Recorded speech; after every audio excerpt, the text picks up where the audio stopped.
Hello and welcome everybody! Today's our first video about a build showcase. And yes, you heard quite right, our. Because we are in fact two friends working together on these videos. You already know one, Jay, the genius builder and video cutter. And then there's me, Arati, the lovely voice and community manager. But without any further ado, let's have a look at our Japanese themed base. First of all, we will explore all the locations of the workstations and buildings and how we split them in order to fully utilize the limited space. To start off, there are roughly 4 to 5 districts, each with their own functionality. On the one hand, there is the production area to mine ores, stone, etc. and produce goods. Then the food area for farming and cooking. Also the breeding area for, well obviously, pals and their lovemaking as well as incubating eggs. Last but not least, the storage hub, which includes the electricity stations. Most of the districts provide multiple beds and relaxing spots for our character and the pals. Now, let's dive in a little deeper.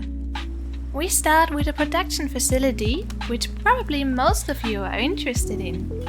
This building is inspired by Japanese mansions with a canopy in front. Tower and roofs are blended in at the back to enhance the shape of the building. Underneath the beautiful Japanese roofs on the ground floor, we have all the conveyor belts lined up. Following the stairs on the side, we will reach the first floor with its mining stations. There is a 2 foundations wide gap between them to ensure that the pals won't have pathing problems getting to their workplaces.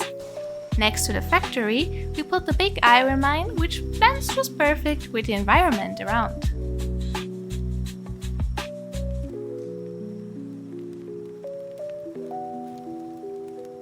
Next we visit the farming and kitchen area. Here we had to get creative in terms of verticality, because of the limited space and uneven terrain. But let's start from the bottom. Here we have 2 ranches below the structure with a little roofing on top. In the middle we made kind of a cave, which includes the kitchen, some storages for the farm and medicine. Alongside spreads a small relaxing corner for the pals. While on the right side the pals find the crops to work on, they can go up and sleep in their homey bedroom.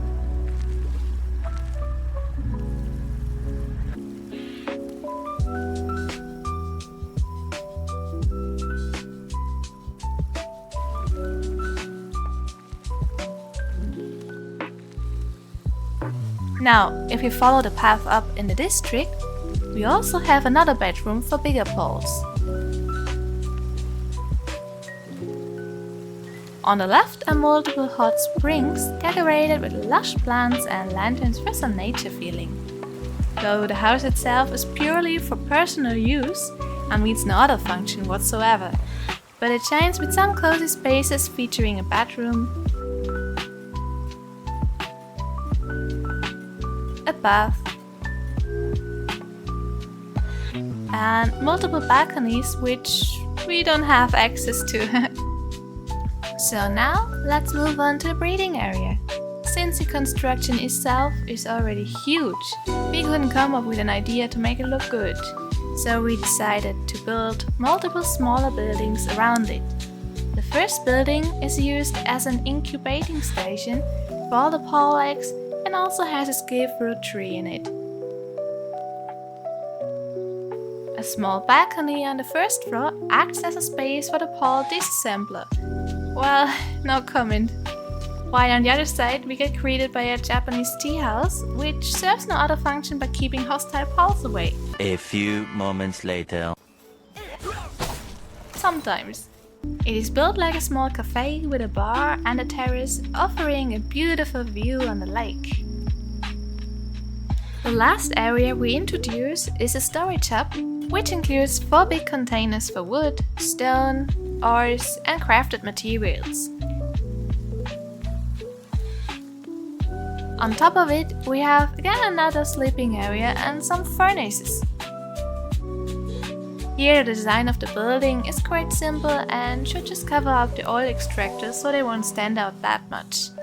Lastly, on the back we see the whole electricity equipment like generators and batteries. Before we get to the end now, we comment a few aspects of the town. We try to include the nature in the building process, that's why some trees are glitching through the buildings. To make this place look more lively, we also placed a few towers that should kinda resemble lighthouses. Bigger structures such as the Pole Expedition are really hard to fit into the base, but we managed to find a space, which turned out pretty nice. Furthermore, we even created a little shrine which fits in a Japanese themed base. Now, that's all! We really hope you liked the showcase and maybe some of you gained a little inspiration for their own base. If you enjoyed the video, we'd be so happy if you leave a like, comment or even a sub. Stay tuned!